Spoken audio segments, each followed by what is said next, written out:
The movie begins with someone crafting ventriloquist dolls in a dark, eerie room, from sketching, carving, designing, and painting, until she finishes making several of them. She then starts sketching a new version of a doll, carefully writing notes on paper, determined to create the perfect one. The scene then shifts to a couple named Jaime and Lisa, who are having a sweet and funny conversation. Suddenly, the doorbell rings. Jaime opens the door and finds a large box on their doorstep from an unknown sender. Hesitant but curious, he brings it inside. Lisa, excited to see what's inside, opens the box, revealing a ventriloquist doll. Lisa jokingly tells Jaime that he has adopted a baby, but Jaime laughs it off, saying he has no idea where it came from. As Lisa holds the doll, she recalls a scary childhood poem about an old woman named Mary Shaw, who had no children, only dolls. Amused, she puts the doll down, but its mouth suddenly opens on its own. The couple exchange uneasy glances, finding it strange. Later that night, Jaime leaves to buy food, while Lisa stays home listening to music on the radio. She places the doll on their bed and covers it with a blanket. Looking in the mirror, she playfully puts a pillow under her shirt, pretending to be pregnant. Suddenly, the music begins to distort and turn static. Thinking Jaime has returned, she rushes to the living room, but no one is there. The music abruptly stops, and an eerie silence fills the house. Lisa senses something is wrong.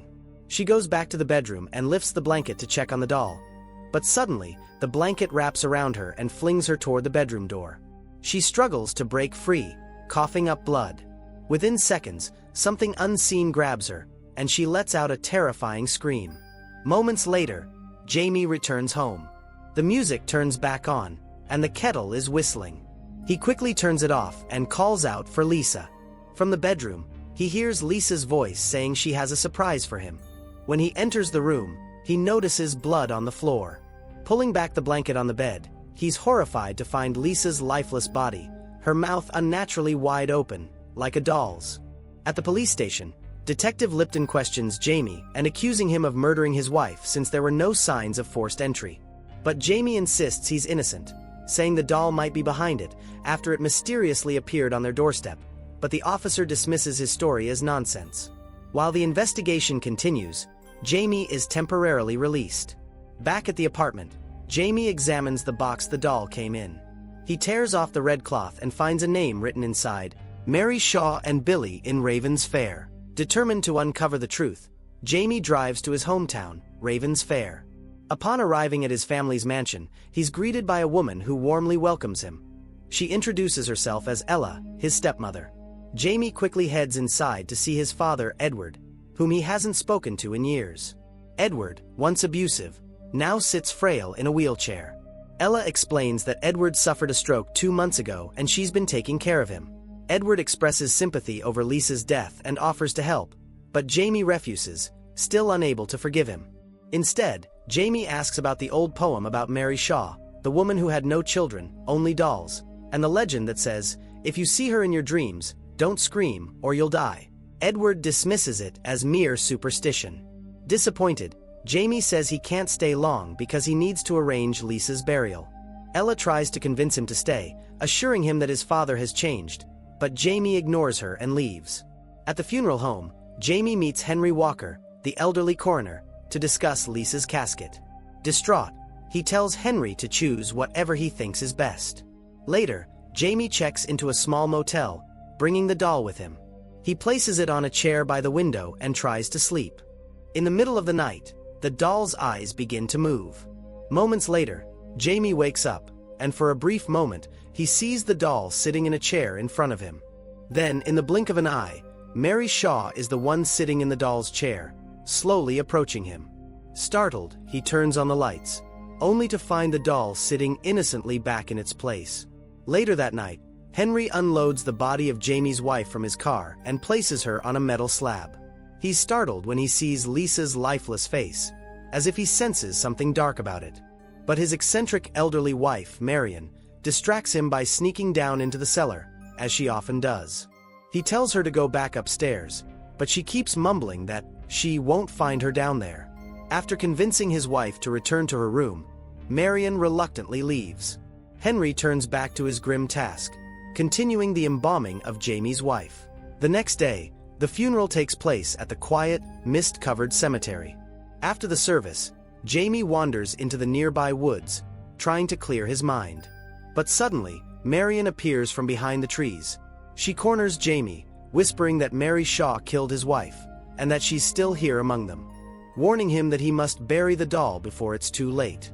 Before Jaime can respond, Henry rushes over and apologizes for his wife's strange behavior, gently pulling her away.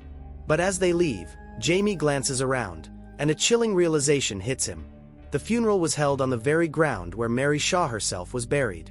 Disturbed but determined, Jaime returns to his motel and retrieves the doll. That's when he notices its name carved faintly on the tag: Billy. He drives back to the cemetery under the dim glow of moonlight. There, beside Mary's grave, he finds a smaller headstone bearing the same name, Billy. His curiosity gets the best of him. He digs up the tiny grave, only to uncover an empty coffin. Jaime decides to place the doll inside, hoping to finally put an end to the haunting. But as he lowers the lid of his car to leave, the doll's head turns, its glassy eyes locking onto him. Jaime freezes.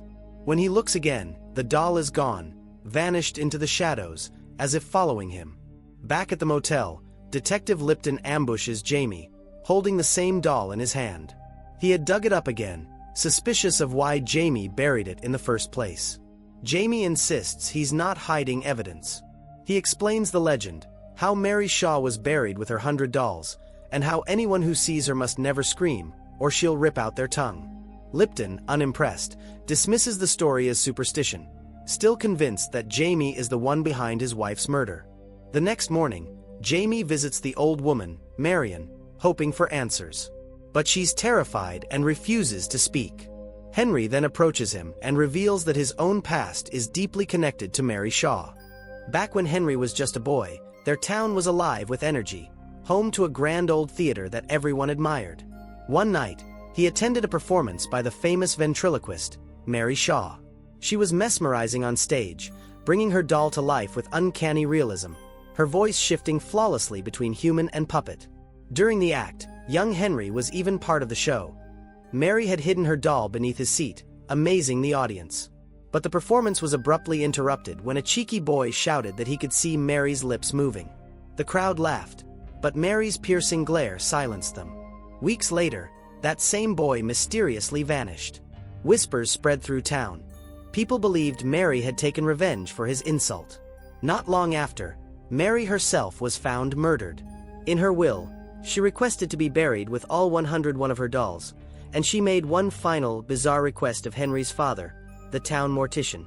His father fulfilling Mary's wish by turning her corpse into a human-sized doll, replacing her eyes with glass and carving hinges into her mouth. From that moment on, their town fell under a terrible curse. Families across generations met gruesome fates, their tongues ripped out, their bodies arranged like lifeless mannequins. Jaime's wife, Henry admits, was only the latest victim. Determined to uncover the truth, Jaime goes to the old theater, leaving the doll behind. When he arrives, the abandoned theater is now decaying and cloaked in darkness. In the upper rooms where Mary once lived, he discovers her belongings untouched by time, and among them, a dusty sketchbook filled with drawings of dolls and human anatomy. It's clear Mary had been obsessed with creating the perfect doll. Then, on one of the last pages, Jaime finds a drawing of the missing boy, complete with his full name. A chill runs down his spine as he realizes the boy was one of his ancestors. Suddenly, he catches a glimpse of Mary's reflection in the cracked mirror behind him. When he turns around, she's gone. Meanwhile, back at the mortuary, Henry discovers Marion talking to one of Mary's dolls. Furious, he snatches it away and locks it in his lab.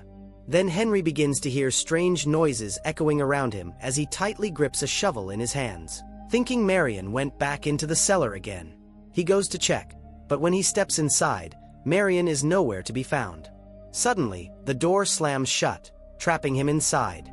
Suddenly, Mary appears behind him, and Henry can't help but scream. The sound of his noise allows Mary to claim his life and his voice. Jaime returns to his childhood home and finds his father and stepmother quietly having dinner.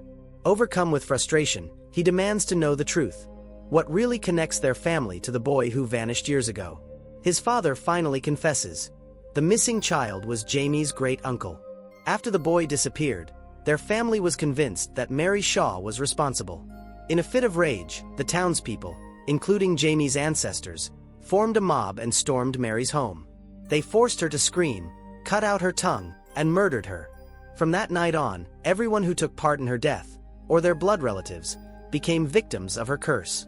That's also why Mary only attacks those who scream, because they took her voice from her.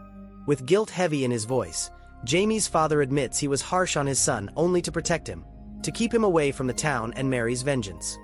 Not long after, Detective Lipton confronts Jaime. He insists Jaime is making everything up, claiming none of the townspeople even remember Mary Shaw. Worse yet, the detective reveals that all 101 of Mary's dolls have been stolen from their graves. Suddenly, Jaime receives a chilling phone call. It's the mortician's distorted voice, urging him to come to the old theater. He promises proof that Jaime didn't kill his wife. Without hesitation, Jaime rushes to the decrepit theater, with Detective Lipton close behind. Jaime heads straight for Mary's old room upstairs, expecting to find Henry there. The detective soon arrives too, shotgun in hand.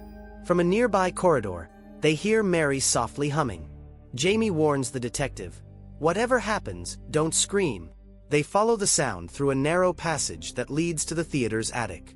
Inside, they find all of Mary's dolls displayed in glass cases, except for the one given to Jaime. In the far corner, a shape draped in a velvet cloth catches Jaime's attention. He pulls it off and freezes. Hanging by strings like a marionette is a red-haired boy, his body stiff and pale. As Jaime steps closer, it's not a doll. It's the decayed corpse of the boy who once mocked Mary during her performance, and turned his body into a doll. Suddenly, the dolls begin to turn their heads one by one. On the side is a clown doll rocking on a chair. Jaime calls the doll Mary, and she responds with a raspy voice of an old lady. She reveals that in her mission to create the perfect doll, she used both human and doll parts, like in the case of the young boy. Now, she wants to silence all those who had done her wrong. Jaime asks her why she killed his wife. Mary beckons him closer, and answers that the wife was carrying Jaime's baby. By killing her and the fetus, Mary has successfully ended the boy's bloodline forever. Suddenly, Mary's hand emerges from the clown doll's face, creeping upward. Jaime stumbles back in horror, and the detective shoots the clown doll. But Mary just continues to possess her many dolls, fleeing from one toy to another.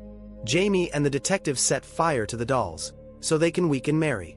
They flee the theater, but Mary causes the bridge to collapse. The detective screams out loud, and Mary kills him instantly. Jaime manages to swim to safety and get inside his car. But he realizes that there's still one doll left. He goes to the mortician's home, and finds Marion holding her husband's lifeless body. She cries out that she saw Jaime's father get the doll and leave.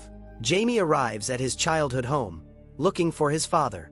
He finds the doll in one of the rooms. Then he throws the doll into the fireplace, hoping to end Mary's dark revenge. That's when he sees his father sitting motionless in the corner. He reaches out a hand, and his father's body slumps forward. To his horror, the entire back of his body is hollowed out, with a wooden stick holding the body upright. It turns out, the stepmother is the perfect doll that Mary had created. She looks very much like a human, but is actually a doll. Mary possesses her, and uses her to enact her revenge. She had married Jaime's father, and then killed him. She is now controlling the father's body like a ventriloquist doll to reel Jaime in, and kill the last member of his family. As Jaime turns around, he's met by his stepmother's chilling smile. Her face suddenly twists into a ghastly, ghostly visage, and Jaime lets out a terrified scream, sealing his fate just like all the others before him. In the final moments, each page revealing the victims, from Detective Lipton to Jaime himself, transformed into lifeless puppets with hollow eyes and hinged mouths. What did you think of that shocking ending? Share your thoughts below. Don't forget to like and subscribe for more stories like this. Thank you for watching.